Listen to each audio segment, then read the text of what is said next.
อาตมาเอาไปนวดไปนวดมาพอจังเศร้าโอ้ยคันว่าสั่นละมึงเอ้ยเสร็จเลยดีว่าอาตมามีเทวดาซอยน้ำพ่อกับมีศีลน้ำลูกกับมีศีลน้ำกันอาตมาเอาพอไปวัดแล้วบาดไผบ่เบิ่งสร้างหัวมึงกูเอาหุบโลดหูว่าตอนบุญคือพอเฮาตั้งแต่เป็นบ่าวอยู่แล้วตัดไม้ไผ่ตีสะกกแดงต้นนั่นต้นนี้ให้กายบำบัดให้พ่อหัดยางกินเขาแล้วเอาพ่อใหญ่หัดยางพ่อใหญ่ยางจะยางใหญ่ยางรอ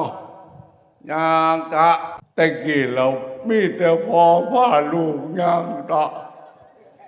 บัดเฒ่ามาจังไรจังลูกจังมาพาพ่อยางจะยางกับยางแล้วจะคือกันแล้วพ่อยางเราเศร้าย้อนอาตมา